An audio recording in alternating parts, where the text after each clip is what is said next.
Bismillahirrahmanirrahim. Assalamualaikum warahmatullahi wabarakatuh. Alhamdulillahi rabbil alamin wa afdalus salati wa atammit taslim ala sayyidina Muhammadin sallallahu alaihi wasallam as-sadiqul wa'dul amin wa ala alihi wa ashabi tayyibin at-tahirin fi kulli lamhatin wa nafasin wa hin, amma ba'd. Para pemirsa yang dimuliakan oleh Allah Subhanahu wa taala, pada kesempatan kali ini kita akan mengangkat satu kajian yang menarik dari hadis-hadis pilihan yang dirangkum dari sebuah buku yang menarik, yaitu Qawaid Nabawiyah Khamsuna Qaidatan fil Ilmi wal Akhlaqi was Suluk, yang ditulis oleh seorang guru di salah satu perguruan Islam di Saudi Arabia, yaitu Jami'atul Qasim. Beliau adalah Ustaz Dr. Umar ibnu Abdullah ibnu Muhammad Al-Muqbil. Dari hadis-hadis pilihan ini ada satu hadis yang sangat menarik untuk kita angkat. Hadisnya adalah ihris ala ma yanfa'uk wasta'in billahi wa la ta'jaz. Hadis ini diambil dari kitab Muslim pada deretan hadis 2664. Seorang ulama Al-Abshihi sempat mengatakan atau pernah mengatakan, ihdhar majalisata al-ajiz. Hindarilah duduk bersama dengan orang-orang yang memiliki sifat tak berdaya atau malas. Fa innahu man sakana ila ajizin a'adahu min ajzihi. Karena sesungguhnya orang yang suka duduk bersama dengan mereka, menemani mereka, maka dia juga akan terbawa arusnya, akan seperti itu, ikut tak berdaya. Wa amadahu min juz'ihi, dan dia juga akan terbawa dengan sikap seperti itu. Wa awadahu qillatas sabar. Lambat laun dia akan terbiasa memiliki sifat, yaitu tidak bersabar atau tidak mampu menjaga kesabaran. Wa nassahu ma fil awaqibi, dan dia melupakan apa-apa yang merupakan dampak dari sikap tak berdayahnya ini. Wa laisa lil ajzi diddun illa al hazm. Tidak ada sesuatu yang bisa menundukkan dan bisa menjinakkan kecuali yaitu tekad bulat atau sikap keteguhan yang baik. Ungkapan ini diungkap oleh Al-Abshihi. Hadhi qaidatun nabiyyah muhakkamatun jalilatun jalilatul faidah azimatul ma'ani. Kaidah ini adalah kaidah nabawiyah yang penuh dengan hikmah, penuh dengan faedah yang sangat agung dan besar, memiliki makna yang begitu banyak. Intawat ala kalamin jami' nafi', di mana kalimatnya adalah kalimatnya pendek tetapi memberi pesan yang sangat menyeluruh pada semua aspek-aspek kehidupan. Muhtawin ala sa'adatid dunya wal akhirah. Tentu ini mengandung dua aspek, yaitu aspek berkaitan dengan kehidupan, kebahagiaan kita dalam kehidupan dunia, demikian pula kebahagiaan kita dalam kehidupan akhirat. Fal umurun nafi'ah qismain. Ketahuilah bahwa di dalam berbicara atau membicarakan tentang urusan-urusan yang membawa manfaat itu terbagi dua. Umurun diniyatun, yaitu urusan-urusan yang berkaitan dengan masalah keagamaan, wa umurun dunyawiyah. Yang kedua adalah urusan-urusan yang berkaitan dengan masalah keduniaan. Wal 'abdu muhtajun ila dunyawiyah kama annahu muhtajun ila diniyah. Setiap hamba tentu tidaklah hanya membutuhkan kepada satu di antara dua urusan, melainkan dua-duanya merupakan hal yang urgent baginya, yaitu kepentingan berkaitan dengan urusan dunianya, demikian pula kepentingan yang berkaitan dengan urusan keakhiratannya. Fa madaru sa'adatihi wa tawfiqihi 'ala al-hirsi wal ijtihad fil umurin nafi'ah minhuma. Maka untuk mencapai kebahagiaannya dan untuk bisa sampai kepada target mencapai kebahagiaan pada dua aspek ini, maka tentu perlu adanya kesungguhan. Ma'al isti'anati billahi ta'ala. Tidak boleh orang ini atau siapa saja di dalam proses pencarian kebahagiaannya dia melupakan Allah sebagai sumber kebahagiaan. Maka tentu persandarannya sangatlah dibutuhkan. Kiranya idza sta'anta fasta'in billah, seperti yang diungkap oleh hadis Rasulullah sallallahu alaihi wasallam. Famata harasa al-'abdu 'ala al-umuri an-nafi'a wa ijtahada fiha. Apabila seorang hamba memiliki komitmen kesungguhan untuk bersungguh-sungguh mendapatkan sesuatu pada urusan yang baik, maka insya-Allah dia akan sampai. Urusan bermanfaat dia akan sampai. Wasalaka asbabaha wa turuqaha.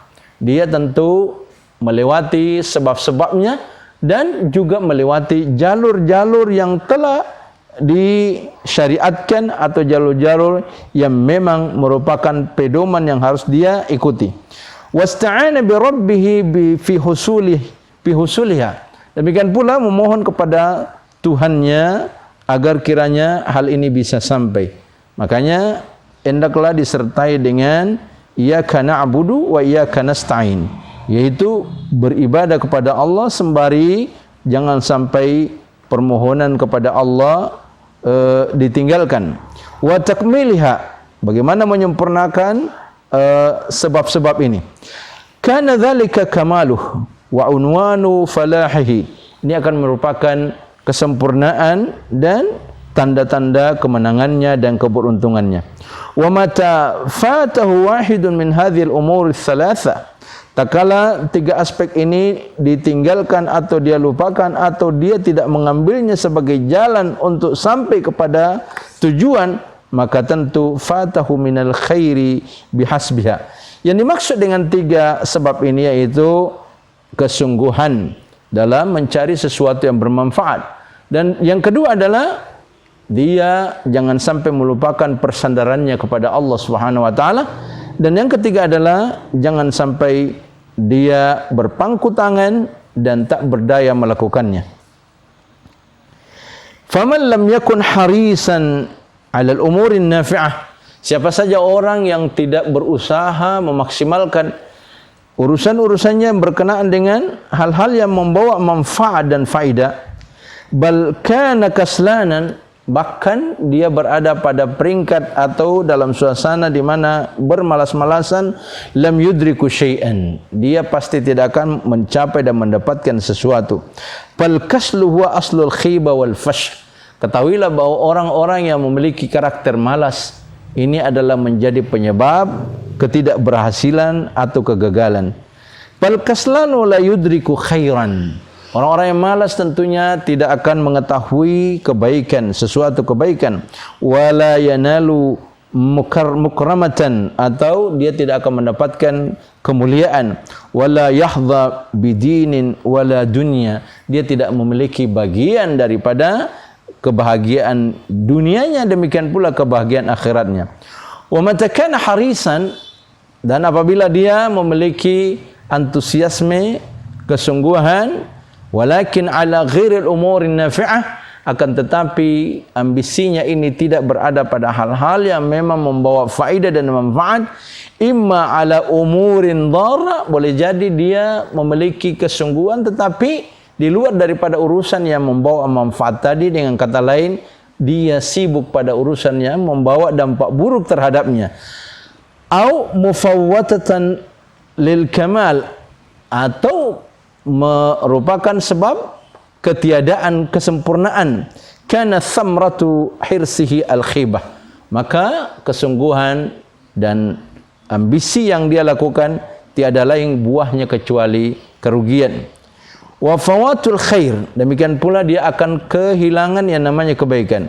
Wa husulus syarri wad dharar, dia akan mendapatkan yang namanya keburukan dan tentu bahaya. Fakam min harisin ala suluki, kam min harisin ala suluki turuqin wa ahwalin ghairi nafi'ah lam yastafid. berapa dan betapa banyak orang-orang yang konsentrasinya, ambisinya tidak pada jalan yang tentunya bermanfaat, maka dia tidak akan mendapatkan kecuali illa ta'bi wal ana'i wasyaqa. Dia tidak akan mencapai sesuatu kecuali hanya mendapatkan kecapean saja, dan bahkan dia akan mendapatkan kerugian dan kesengsaraan. Thumma idza salaka al-'abdu turuq nafi'ah, kalau hamba ini berusaha menempuh jalan yang baik, wa harasa 'alaiha, dan memiliki kesungguhan atau antusias, ambisi yang tepat dan benar, wa ijtahada fiha, dan kemudian bersungguh-sungguh menempuhnya, lam tatimmu lahu illa bisidqil laja' ila Allah, tidak akan sempurna kecuali dia memiliki tujuan yang baik, yaitu mencari kemurnian tujuan karena Allah, wal isti'anatu bihi al idrakiha wa takmiliha, dan berusaha untuk menggapainya dengan memohon kepada Allah bantuannya, wa alla yattakil ala nafsi wa haulihi wa quwwatihi, dia tidak boleh bersandar pada dirinya sendiri, akan tetapi dia harus bersandar kepada Allah Subhanahu wa taala sebagai sumber ilmu pengetahuan. Bal yakunu i'timadu tam bi batinihi wa zahirihi, dia harus memiliki persandaran yang sempurna dari zahirianya dan batinianya ala rabbih, kepada Allah Subhanahu wa taala Tuhannya. Fa bidzalika tahunu alaihi al-masaib, maka hal-hal yang berupa sesuatu yang rumit, musibah-musibah, akan gampang dia jalani dengan baik. Wa tatayassar lahul ahwal, jalan-jalan akan mudah baginya. Wa tatimmu lahun nata'ij wath thamarat at-thayyibah fi amri dini wa amri dunya, dia akan mendapatkan hasil yang sempurna berkenaan dengan masalah urusan agamanya, demikian pula urusan keduniaannya. Lakinnahu fi hadhil ahwal muhtajun bal muttarrun ghayatal ittirar, akan tetapi perlu diketahui bahwa untuk sampai kepada peringkat dan kesuksesan ini tidak bisa tidak, bahkan darurat, untuk ila ma'rifatil umuri allati yanbaghi al-hirs 'alaiha, pada urusan-urusan yang memang diantusias padanya dan tentunya pantas untuk dia cari dan dia tempuh. Wal jiddu fi talabiha, demikian pula seseorang harus bersungguh-sungguh di dalam mencarinya. Maka hadis Rasulullah sallallahu alaihi wasallam, ihris ala ma yanfa'uka wa la ta'jaz, adalah merupakan wasiat dari Rasulullah SAW 14 abad yang lalu kepada sahabatnya, dan di mana beliau yaqulu dalam sebuah ungkapan yang diungkap oleh Ibnul Qayyim rahimahullah, anak murid daripada Ibnu Taimiyah. Beliau mengatakan fa amruhu bil hirsi 'alal asbab, bahwa Rasulullah sallallahu alaihi wasallam ketika mendengarkan hadis ini, ihris ala ma yanfauka, terkandung satu rahasia, bahwa ketika kita menginginkan sesuatu yang bermanfaat, maka jangan sampai kita melupakan sebab-sebab untuk sampai kepada hal-hal yang bermanfaat tadi. Wal isti'anatu bil musabbab, dan tentunya memohon bil musabbib, memohon kepada Allah, kepada zat yang menciptakan sebab. Wa nahahu 'anil ajz, dan dia tidak boleh melakukan sikap apatisme a priori, bahkan bermasa bodoh dengan keadaan itu. Wa huwa nu'ani, ada dua hal yang tentunya tidak boleh dia berada pada jebakan itu. Taqsirun fil asbab, yaitu kurang di dalam proses mengambil ikhtiarnya, yaitu sebab-sebabnya. Wa adam al hirsi alaiha, demikian pula dia melupakan antusiasnya untuk mencapai hal-hal yang disyaratkan sebagai sebab. Wa taqsiru fil isti'anati billah wa tarki tajridiha, dia tidak mengambil asbab untuk memohon kepada Allah, memohon pertolongannya, dan meninggalkan sebabnya. Fad-dinu kulluhu zahiratun wa batinah, ketahuilah bahwa agama pada umumnya ia adalah zahirian wa batinian, syara'i'ahu wa haqa'iquhu. Tidak bisa kita lupakan syariat-syariatnya, demikian pula hakikat-hakikatnya. Tahta hadhil kalimah an-nabawiyyah wallahu alam. Seperti inilah hadis Rasulullah sallallahu alaihi wasallam, bahwa beliau sangat menganjurkan kita untuk berusaha semaksimalnya, seperti yang telah diungkap dari hadis, ihris ala ma yanfa'uk wasta'in billah wa la ta'jaz. Semoga apa yang kita telah uraikan dari hadis Rasulullah memberikan kepada kita dorongan untuk tidak berpangku tangan, bermasa bodoh, bahkan a priori takut dan pasrah apa adanya, padahal di depannya adalah kebaikan-kebaikan yang sesungguhnya bisa dia gapai dengan sebab-sebab dan cara-cara yang telah disyariatkan oleh agama. Wallahu a'lam bissawab. Wassalamualaikum warahmatullahi wabarakatuh.